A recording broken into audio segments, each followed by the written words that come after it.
What's up, you guys? It's Will, and for those of you who don't know me already, I help produce a Paranormal Chicks. Now this week, Donna and Kerry are taking a brief break to focus on their health, but fear not, because I have hand-selected some of my personal favourite and some of your favourite Sinister Sightings for this best of episode, and I am so excited for you to hear it. Before we get into that, just a reminder to keep your Sinister Sightings coming in. Send them to aparanormalchicks@gmail.com, or you can send them in on the website aparanormalchicks.com.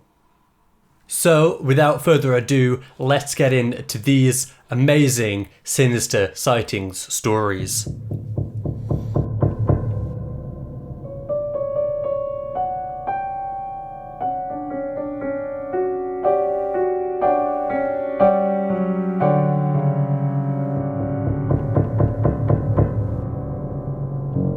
Hey y'all, I'm Donna. And I'm Carrie. And we are Paranormal Chicks.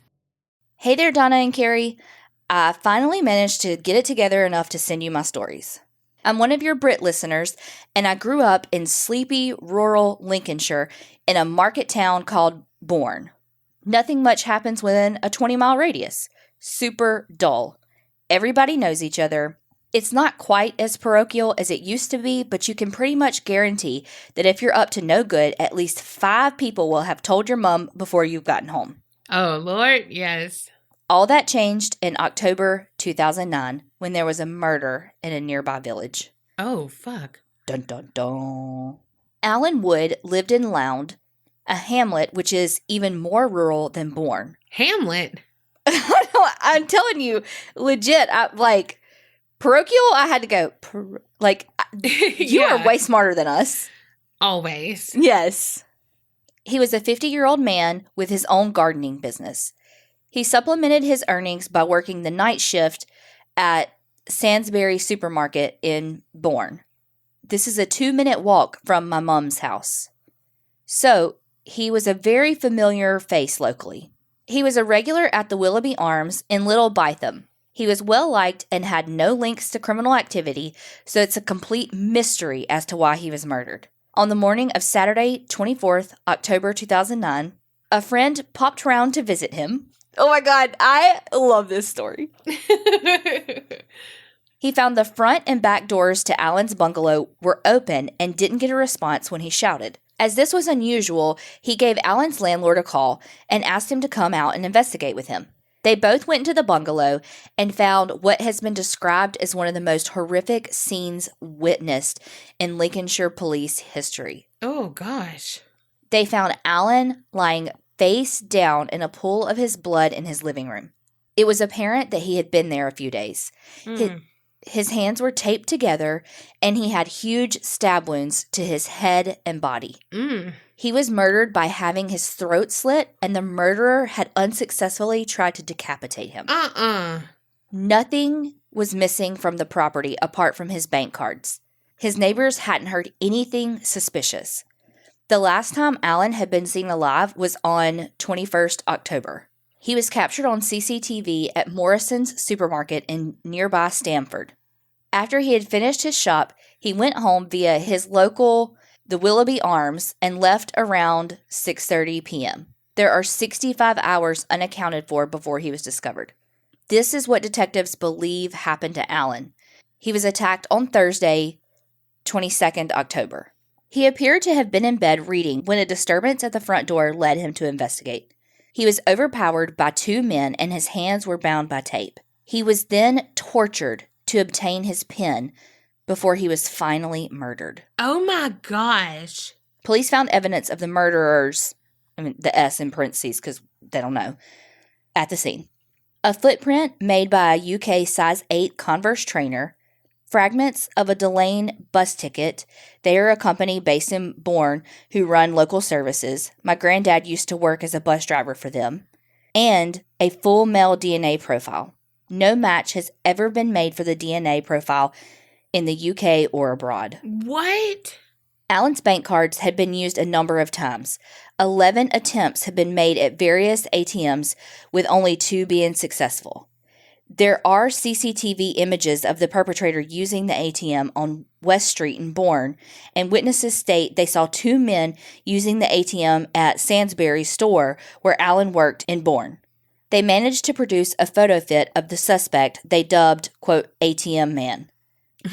He was described as 5'9" to 5'11", slim to medium build, possibly walked with a limp, dressed in smart, casual clothes, and a distinctive striped scarf. He's a smoker. He appears to be a local, as he knew where the CCTV was in the area and used the local bus service. There is no apparent motive for Allen's murder. The most likely possibility is a case of mistaken identity. Allen bore a strong resemblance to the manager of the Sainsbury store he worked in.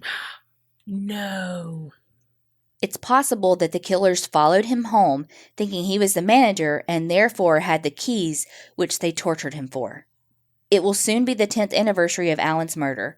4 people have been arrested in the investigation, and more than 20,000 people have been spoken to. It has been featured twice on Crime Watch and has been the subject of a documentary, Donald McIntyre, Unsolved. Police are hopeful that his murderer will be found, but it still remains unsolved. It wasn't signed, so I'm going to keep him anonymous because I don't know. But, so, question. Is a UK size 8 smaller than our size 8? Mm-hmm. I'm pretty sure. So they weren't very large, whoever this was that left the footprint. Yeah. And I feel like that's a really small shoe size for someone who's 5'9", 5'11". So I'm wondering, is the shoe print left by a woman? Mm. And obviously, it's a male DNA profile that they found. So, hilarious. But if they're thinking that maybe it was 2 people to have overpowered him. Yeah. And I mean, if they're looking for 2 men, really, they should be looking for a man and a woman, maybe. That's pretty damn good. I mean, I'm probably completely wrong. Probably completely wrong. This next one is titled 2 Ghosts, 1 House. Now that's a video I would watch. Hey, Donna and Carrie, when I stumbled upon your podcast, I didn't realize how much I was going to love it. I legit laugh out loud sometimes at stories in the peanut gallery during the stories. Y'all make my day at work go by so much faster. Thank God I can wear headphones at work. I may have also gotten a couple of other coworkers to listen to the podcast now. Oh, thank you. Thank you. Now onto my creepy story. Dun dun dun. My friend, we work together, and I were hanging out at her house one Saturday afternoon when the motion-activated lights turned on in one of the 2 back bedrooms. Now, the creepy part is that her dog was hanging out there with us, and her cats were in her bedroom. I mentioned the light to her, and her response, "Oh, that's a ghost in the back bedroom." Like, hold up, wait, what? Mm-mm. She then went on to tell me that he isn't the only spirit in her home. There are actually 2. Holy shit. One is her dad's great aunt, Arnett, who was a psychic medium a long time ago. Sandy, my friend, inherited 2 items of particular importance of Arnett's. One is an old rocking chair, and the other is an old Buddha statue that she would use to put herself into trances. Those objects cannot be in the same room or else creepy shit happens, like the rocking chair rocking itself. I for sure introduced myself to Arnett after being told that. My thought is that it can't hurt to be polite to unknown spirits. The second ghost in her house is one she actually doesn't know the name of, but she knows it's male. She told me that a couple of different times friends would stay over after drinking a bit too much wine, and if it was a couple, like a guy and a girl, that the guy would end up getting woken up in the middle of the night by a voice whispering, "Hey, don't mess with her." Sandy and I both agree that it sounds like an older brother sort of thing, like, "Hey, don't hurt her or I'll mess you up" kind of threat. Not harmful, just protective. But he messes with crap all the time. She has an agreement with him that he stays in the spare bedroom, the one without the motion sensor lights, and she doesn't exercise his ass. she's found candles lying next to their candlesticks in that back bedroom. And it's not like the candles got knocked out. They are literally lying next to the holder as if they were pulled out and placed carefully next to the base, touching it, in fact. Fuck that. It's a little odd to feel like you're being watched and then have it confirmed. But she has a pretty good handle on them, so I don't feel apprehensive, just aware. Hopefully that all made sense, as I'm not the best writer ever. I'll send in more stories later. I live in Tampa, so I've got a few about Ybor City, some paranormal, some true crime, including some organized crime. Ooh, yes. Send it in. Mafia. Oh, she says that? Yeah. Oh, funny. Creep It Real, Sarah. Wow. How you gonna be so nonchalant? Like, oh yeah, that's just my ghost. Right? No. I mean, I feel like if you have a ghost, you should have to, like, make somebody sign a waiver or some shit. Like, let a girl know. Mm-hmm. Don't just be like, oh, that's the friendly house ghost. Oh, by the way, there's 2 of them. Okay, this one is sleep paralysis. Hey, y'all. I have to be like everyone else and start off by saying how much I love your podcast. I recently started listening and now I'm hooked. I love everything you all talk about, stand for, etc. And I love how I feel like I'm friends with you just by listening to you ladies talk. Love it. Thank you. You are friends with us. Duh. Mm-hmm. Anyway, let me tell you a couple of my experiences with sleep paralysis. My recent one being the worst I've had yet. Dun dun dun. Before I begin, I just want to state that sleep paralysis can be caused by sleep deprivation, stress, or abnormal sleep cycles. I usually have these episodes when I'm extremely tired, and on this day, I was exhausted from a long, stressful travel and lack of sleep. Sleep paralysis usually happens when you're falling asleep or trying to wake up. It was late afternoon, I had a full belly, and was very sleepy. Oh, now that is like the fucking trifecta. Afternoon, full belly, and you sleepy, I'm done. That's Carrie's erotic literature right there. Let me be a little warm and cozy and forget about it. I turned on a movie and eventually dozed off on my couch. Usually when I have a moment of sleep paralysis, I can't wake up and I hear things that aren't really there or happening. Or my mind hears noises and interprets it as something else. Example, I could hear my dog walking on my wooden floor, but in my mind it sounded like someone is breaking in. This time, I was trying to come out of a deep sleep. I knew what was going on around me, but I started to hallucinate and I couldn't tell what was really happening. During this time, it almost felt like I was inside and outside of my body. I was sitting on top of myself, feeling and watching it happen at the same time. But the thing moving looked like a creature. My body felt very heavy. I was trying to physically get up, move my arms, and crawl around, but I felt like my limbs were paralyzed. It truly felt like I was trying to move, but in reality, I was completely still. While trying to move, I was laughing at nothing and screaming and trying to talk. I was literally hearing it all, but it wasn't actually happening. I was trying to kick and get up, but something was holding my chest and torso down. When I finally came out of it, I was in such a panic I couldn't breathe. My boyfriend was on the couch napping with me, and he stated I never said or did anything in my sleep. It all felt so real. That was just one of my many episodes. Sometimes I don't do anything, but I hear people whisper screaming in my ear and something trying to touch me. I will often wake up and my eyes will roll in the back of my head, and the sleep paralysis will happen over and over again. Anyway, that's my story for you. I have lots of others I will eventually send in. I have a creepy sixth sense that I think y'all would be interested in. Love you, fam. Jordan. Hell yeah, we'd be interested in it. Send that in. And holy shit, that's fucking scary. Anything where you aren't in control or like you lose control of your movements and especially when your brain is playing tricks on you like that. Like, I cannot even imagine. I don't want to experience it. Oh shit, I don't want to experience this either. It says my mom's Ouija board story. I don't want any part of that either. I mean, I want to hear a story, but I don't want to be part of a Ouija board. You know what? You'd be the goodbye. That's all you want to say. You never want to say fucking hello. No, you know what? Y'all would think the planchette was moving because my shaky ass hands. That is true. My hands shake all the damn time. Or my belly would hit it. I would be like trying to move up or something. And you know my belly always moves the table. Mm-hmm. We play air hockey with our bellies. Hi, ladies. I wrote this in about a month ago, and I could have sworn I sent it in, and I just noticed it in my drafts. Whoops. And she did facepalm emoji. That's definitely some shit I would do. Mm-hmm. I've done that at work, too. I'm like, I sent that in to you. Oh, no. It's my drafts. Gotta hit send. I am the world's worst at saying, attached, you'll find blah, blah, blah, blah, and not putting the attachment. Thank God now Google is smart and it goes, and like Microsoft Outlook that most people use at work. It'll be like, you said attachment and there ain't none attached. You sure about this? Right. I love that you said Microsoft Outlook. Well, what else would you call it? But you make fun of me for saying Hurricane Katrina. Well, I mean, you could have a positive outlook and it not be Microsoft. Oh my God. But this is my mom's story, and it's made me never ever want to play with the Ouija board.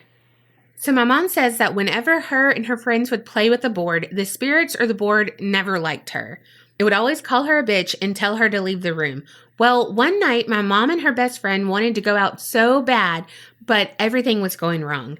My mom calls it the night she was never supposed to go out. It all started with my mom and her friend wanting to go on a double date, but everything was preventing them from seeing each other.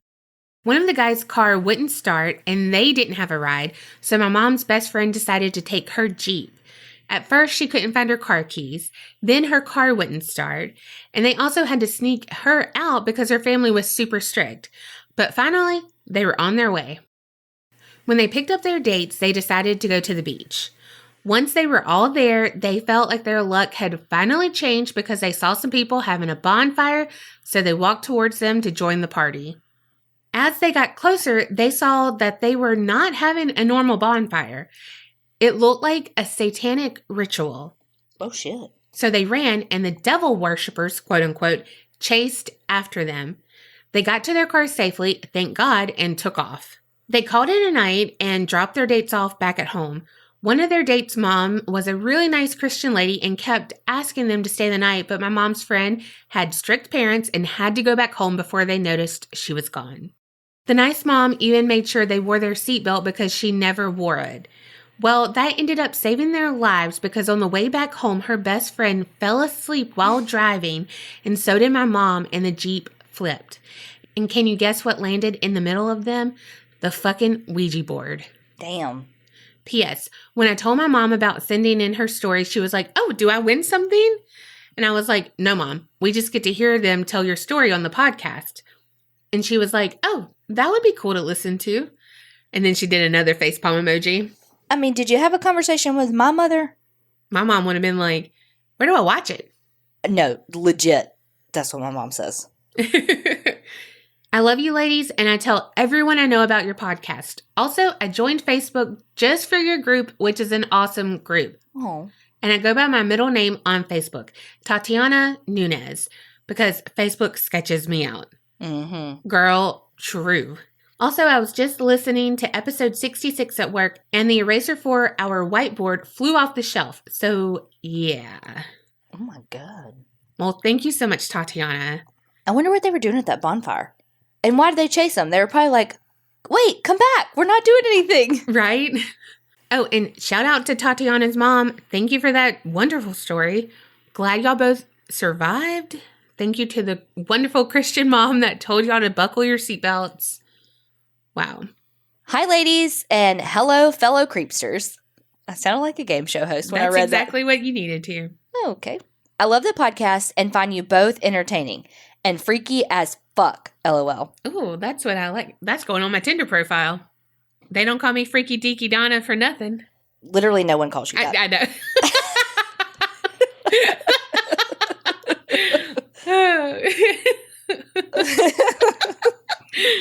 Like those memes. No one. Me. They don't call me Freaky Deaky Donna for nothing.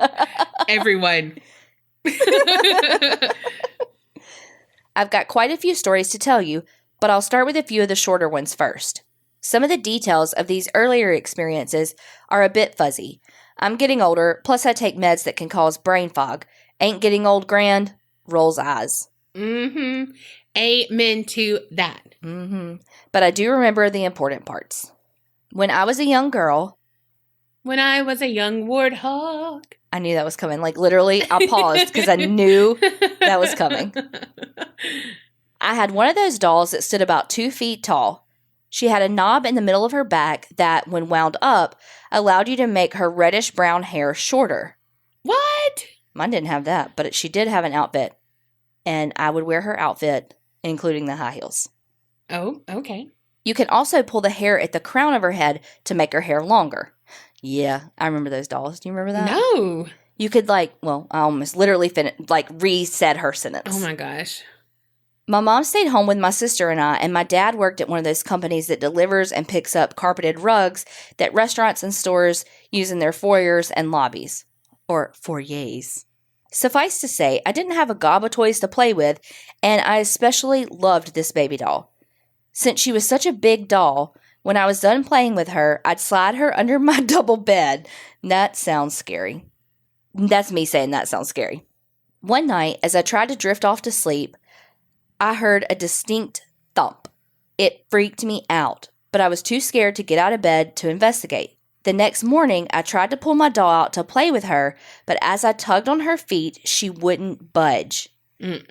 I moved to the side of the bed and got down on my stomach to peer under to see what she was hung up on. When I looked, I saw her right arm was extended up with her plastic fingers touching the bottom of my mattress. I quickly pushed her arm down, pulled her out from under the bed, and stood her up in the closet. I didn't want to make a fuss, so I never mentioned this to my parents, but played with the doll less and less. On the occasion when I did play with her, she was always stored in the corner of my closet with the doors shut when I was done. I don't know whatever happened to her. When my sister was little, she was given a creepy-ass toy clown. There was a string in his back, and when pulled, it would, of course, cackle this unnerving laugh thanks to a battery pack stuck inside. She named him Heine, and he stayed in the rocking chair that sat in the corner of her room when she wasn't playing with him. About a year or so later, Poltergeist came out. I'm assuming that she saw a commercial and not the actual movie since she was so young. Whatever she saw, she decided that she didn't want to play with Heine anymore since the young boy in the movie was attacked by his toy clown. My sister took the batteries out of the pack and he stayed in the rocking chair, flanked by other dolls and stuffed animals that my little sister had. One day, my sister sat playing on the floor of her bedroom. I was in my bedroom across the hall, and the only noise was her soft chatter as she played with her Barbies. Suddenly, Heine's laugh rang out, despite the fact that the batteries were no longer in. My sister insisted that he be thrown out, and luckily my mom agreed and tossed him in the trash. My sister is grown now and, surprisingly, doesn't have a phobia about clowns, but she also doesn't go seeking those creepy fuckers out. Oh, my God. Please do the laugh.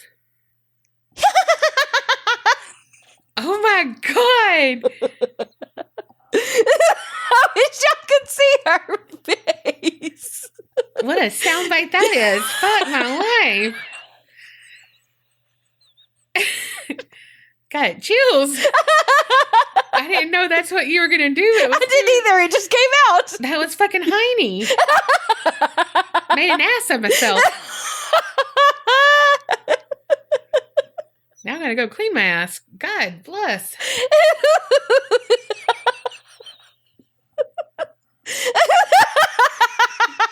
Not lying. That was scary as fuck.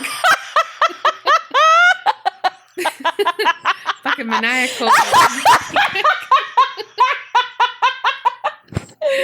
Oh, God, the cramps.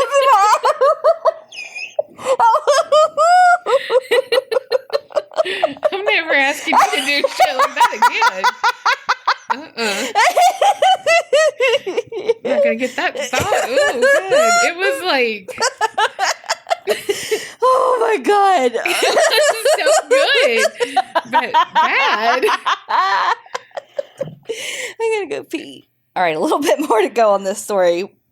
Maybe without the sound effects. Never again will I ask you to do a fucking laugh. I legitimately am a little hoarse I just laughed so hard. I just wish that they could have seen your face. I'm still freaked out. Like it's sheer terror on your face. Like I can't even. Well, you know what I imagined? It might be Goosebumps, but I'm really thinking it's Are You Afraid of the Dark? Are You Afraid of the Dark at the beginning? The beginning thing with the clown comes out. That's exactly what yeah. Like, that's what that laugh is. And I'm sorry, Heine. I'll never laugh at your name again. Oh, Lord. Oh, shit. That was And she looked at me when she was laughing, y'all. Like, right in my eyes. She doesn't look at my eyes like that. She normally looks at my tits. Nah. What tits? Touche. Okay. I don't know what could be scarier than that laugh. Poor Heine. Okay. One summer, my younger sister and I traveled to Arkansas to see my grandparents. They lived in an incredibly small town with a single stoplight, and the big hangout was a Sonic drive-in. One night in particular, my pawpaw was already in bed since he had to wake up early for work. My sister was little, so she was already tucked into bed too. My granny and I sat watching TV, and eventually she was tired and wanted to go to bed. I, however, wasn't ready to turn in. Maybe my insomnia had already started. I told Granny that I wanted to stay up and watch TV. She asked what I was going to watch, and after flipping the few channels they had, I settled on TBS. Turns out, TBS was showing Helter Skelter. My granny said that she didn't think I should watch that movie. I lied and said I had already seen it, so it was no big deal. Granny finally gave in and warned me, "All right, but don't come wake me up if you get scared." So she went to bed, and soon her snoring joined Pawpaw's, and everything was eerily quiet except for the low volume of the movie. At some point, I decided I had had enough and didn't want to watch anymore. I flipped off the TV and the lights and ran for my bedroom. I jumped in bed and hunkered under the covers. I tried to jostle my sister awake because, shocker, I was freaked the fuck out. Oh, I would be too. She was out like a light, though, and wasn't budging.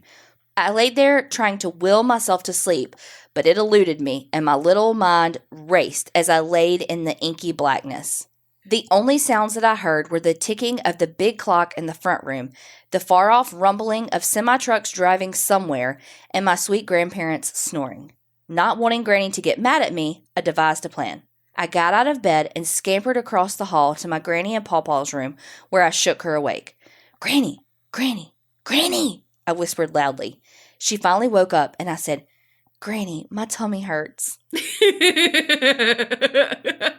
After assuring her that I didn't just need to go potty, LOL, she got out of bed and we walked to the kitchen. Once there, she gave me a dose of Pepto, and after thanking her, I ran off to bed. I knew that since she was up now, she'd have a cup of coffee. She drank coffee all the time, night or day, and at least one cigarette. Settling into bed again, I took comfort in the small sliver of light that shone in the crack of the door and knowing that Granny was up and would obviously ward off any bad stuff that might happen. I hope these haven't bored you to tears. I'll send the others very soon. Creep it real and don't get scared. Much love. XOXO Carla H. Oh my gosh. Oh my God, that's Oh my God. hilarious. Well, one, Pepto tastes really good to me. Ugh, I hate the way it tastes. God, I could drink it all. I hate it. So good. So that I'd be like, yes, I get the give pills. me the Pepto. Yeah. If I have to take Pepto, I get the pills. Like, I don't like the liquid. I'll take any of it. I mean, the pills, like, yeah, because it works. But if I have it, I'll drink it. But also, I love, like, that's how little minds work. Like, oh, like, this adult's up. Nothing's going to happen now. And also, Granny definitely knew that your stomach wasn't hurting. Mm-hmm. She knew you were scared, which is why she probably stayed up to have her coffee and cigarette, because she knew. Mm-hmm. And we all know how I feel about that Heine character. I'm not re-listening to this Sinister Sighting. This next one says, have I got a paranormal story for you? Oh, yes. Hi, ladies. My name is Mercedes. I'm 28 years old, and I'm from Indiana. I love the podcast, and I've been binge listening to it nonstop since I found it. You two are hilarious, and you get me laughing so hard. I must look crazy to people in traffic when I randomly burst out laughing with nobody else in the car. Anyway, I will tell you the first strange thing to ever happen to me. It happened when I was in kindergarten. A little prequel before getting into it. I have narcolepsy, which can come along with all different sensory hallucinations, and I have sleep paralysis quite often. Symptoms didn't truly start until about 7 years ago. The reason I say this is because I know the difference between these explanations and what happened then. I also was not allowed to watch scary movies or much of anything. I grew up Pentecostal. If you don't know what that is, they are called holy rollers. Speaking in tongues, no cutting your hair, dresses or skirts, not pants, no makeup, among other rules, and no TV. However, my family had a TV and we watched limited channels. Again, nothing scary. The first scary movie or TV show I ever watched was when I was 14 years old. I digress. So, getting into the story. I was about 6 years old, lying in the bed and staring at the ceiling. My small bed was against the inner wall with the headboard next to the door. My parents were in their room on the other side of the house, and my baby brother was in his crib. We had no animals at the time because the landlord didn't allow pets. We got one later on and hid it from him, but that's another story I will send another time. While lying there in my bed, I felt a hand run its fingers through my hair. I mean, again, if a ghost is going to fuck with me, please play with my hair. I felt that it came from under my bed, not above me. I thought, why would my mom or dad get on the floor to check on me? Oh my God. Then it grabbed a handful of my hair. Okay, now it's getting to my level. Next, I felt a hand slowly put its fingers around my ankle. I gasped and curled up in the fetal position. It definitely wasn't one of my parents. I slowly got closer and closer to the wall because I was thinking if I looked through the crack between my bed and the wall, whoever it was wouldn't see me. When I finally looked, I saw a black, solid shadow with 2 red eyes looking at me. I didn't see any features other than those eyes. It turned and started crawling from under my bed. I turned around and I stood on my bed. The shadow stopped and sat in the middle of the room staring at me. I felt the malice coming from the shadow. I looked over and my baby brother was sleeping. I wanted to scream for my mom and dad, but I got in trouble before for waking my brother, so I didn't. I got up as much courage as I could and I jumped from my bed to the door and ran as fast as I could to wake my parents up. Yes, I left my helpless baby brother alone with this thing. I'm a horrible big sister. I mean, he was asleep. What you gonna do? Go pick him up and then schlep him to your parents' room? You get in no. trouble for waking him up again. Exactly. So you had to do what you had to do. Mm-hmm. The lesser of two evils, right? Mm-hmm.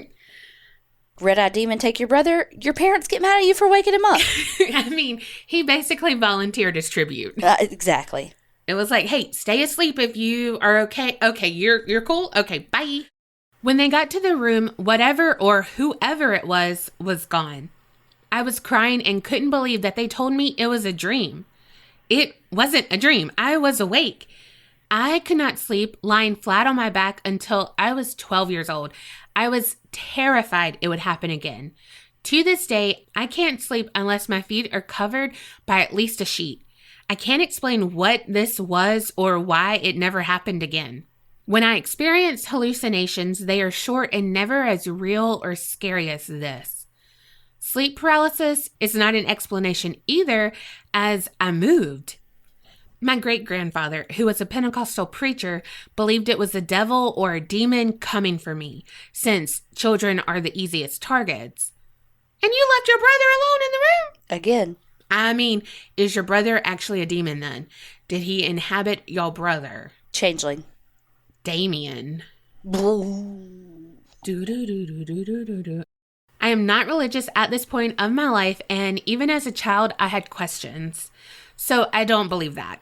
You can believe what you will, but it was and likely will always be the most terrifying experience of my life. I have many more scary stories and some true crime stories for you later. I hope you enjoyed this one for now. Thank you, ladies, for making me laugh and giving me a good scare. I look forward to listening to you more. Wow, Mercedes, that is so scary. Fucking terrifying. Okay, this one is The House on Earl Avenue. Hello, my beautiful babes. Your friendly neighborhood witch here to give out some fall advice and tell you guys about my grandma's house in an email where I won't feel so bad to write as much. I do want to explain first that in my family, most of the females are capable of sensing spirits in some way. My mother, although, is better at it with animals than humans, but it's reversed with me. I guess it's kind of strange to some people, living with spirits on the daily and knowing when there is one nearby, but I've been stuck with it.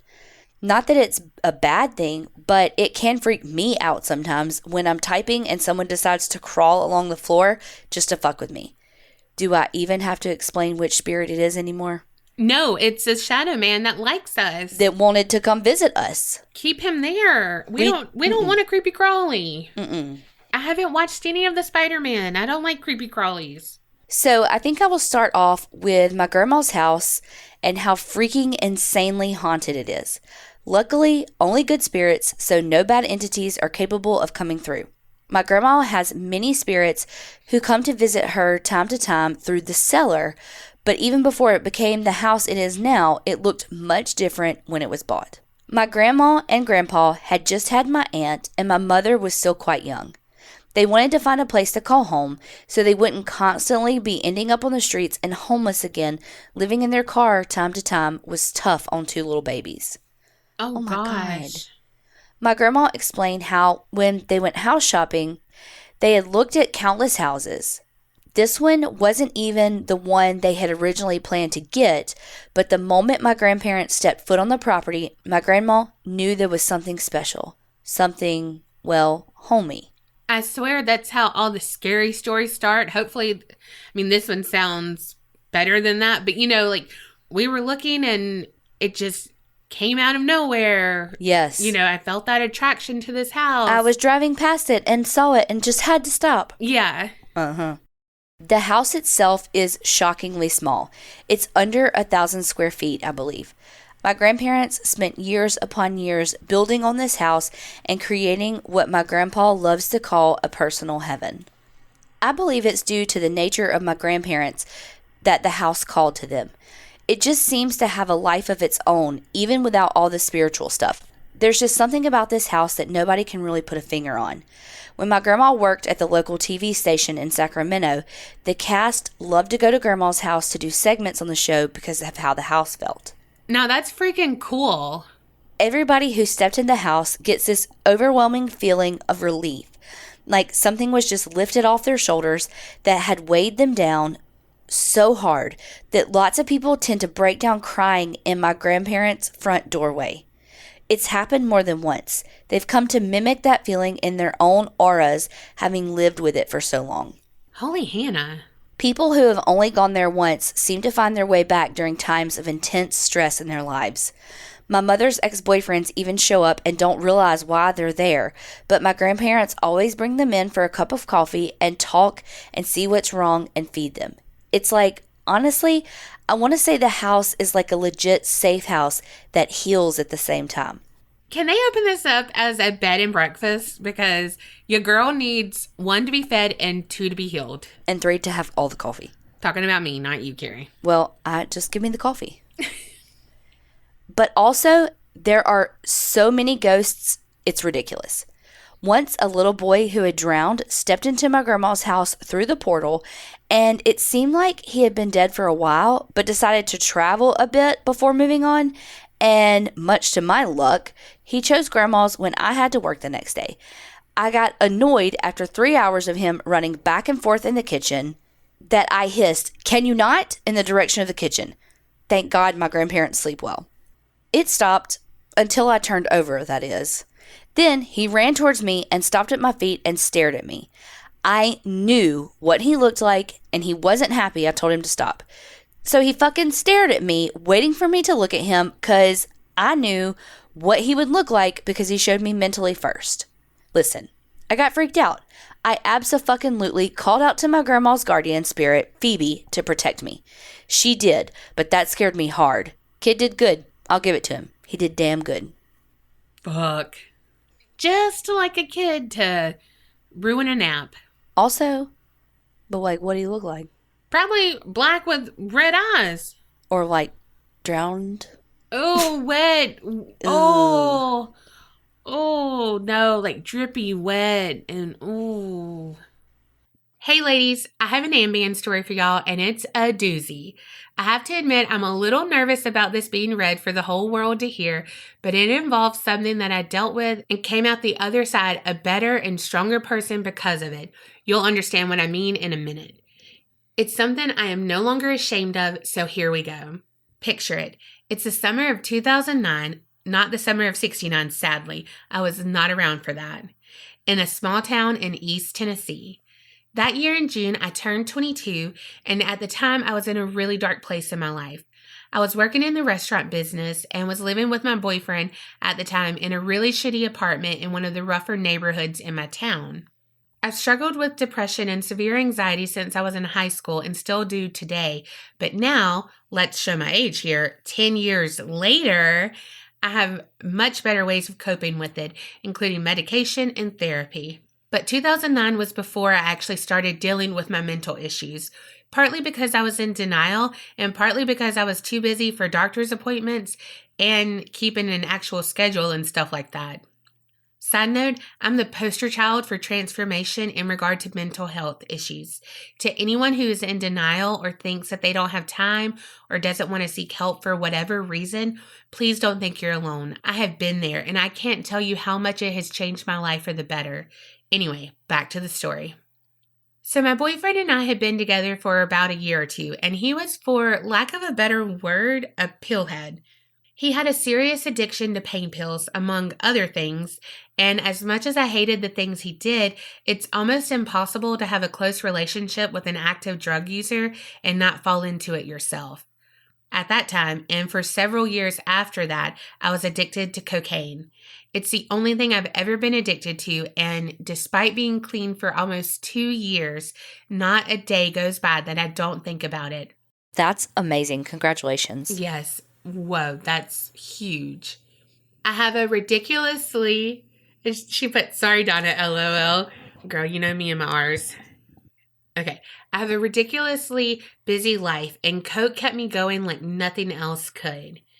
I had tried several times to quit before I finally kicked the habit for good, and I can't even describe how hard it was. Like, one of the hardest things I've ever done in my life. One of those attempts to quit was right after my birthday in 2009. One of the effects of trying to quit cocaine is, surprisingly, not being able to sleep well. So after about a week of only sleeping an average of 1 or 2 hours a night, Oh, God. Needless to say, I was exhausted. I told my mom I hadn't been sleeping well. I didn't tell her why, and she still doesn't know how bad my addiction really was. At the time, she had just been prescribed Ambien because she has chronic insomnia. This was the time when Ambien was just hitting the market and being advertised, so we didn't know much about it as we do now.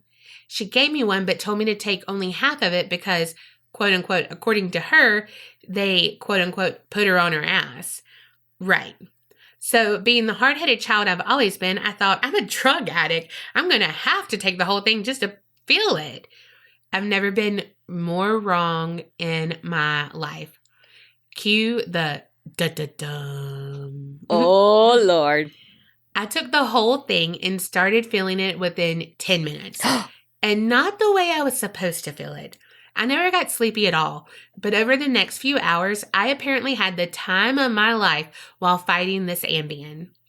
I don't remember much because I did eventually crash, but here's what my boyfriend said happened. I began hallucinating almost immediately. He wanted to mess around, but I kept telling him no because there was a bunch of little kids standing behind the couch in our living room.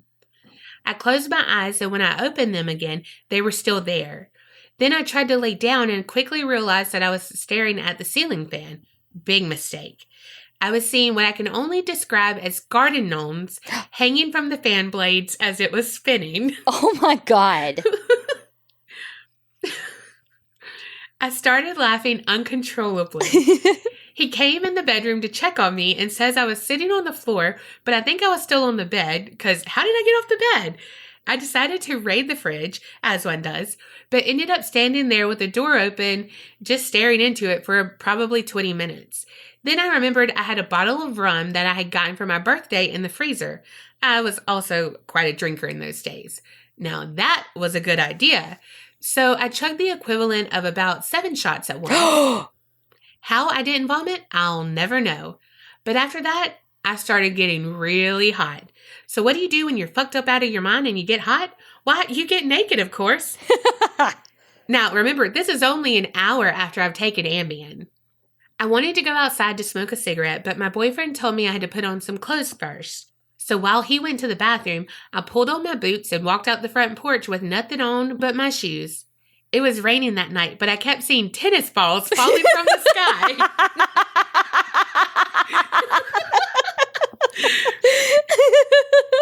A few minutes later, he opened the door and said, "What the hell are you doing?"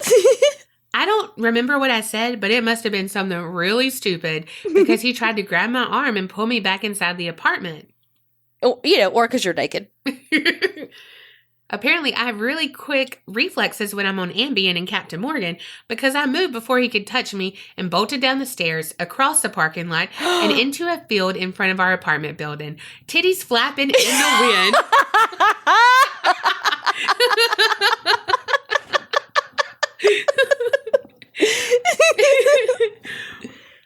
I must have run pretty far because I remember hearing him yell for me, but it was really faint. All I could do was lay in the tall grass behind some bushes and laugh my ass off. Being that it was around 1 a.m. on a Tuesday, there was thankfully nobody outside or any lights on in any of the other apartments.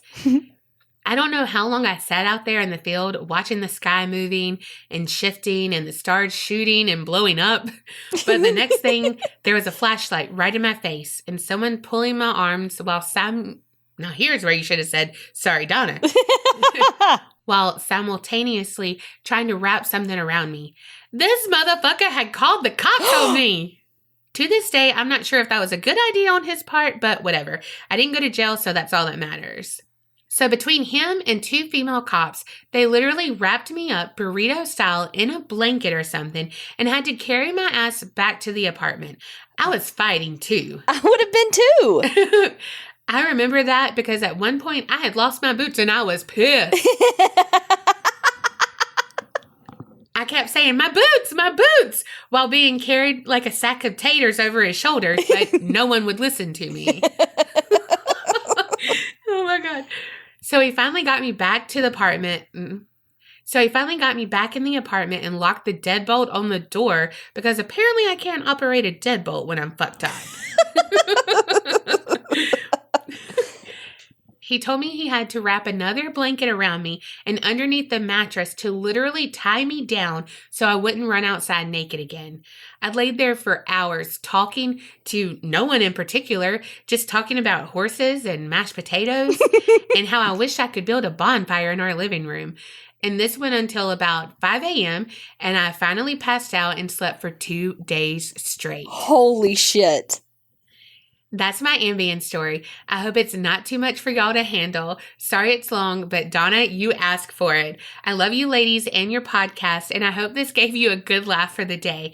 And remember, keep it real and don't mix Ambien and rum. Love always, Hellfire. Holy crap. Titties flapping in the wind. My boots.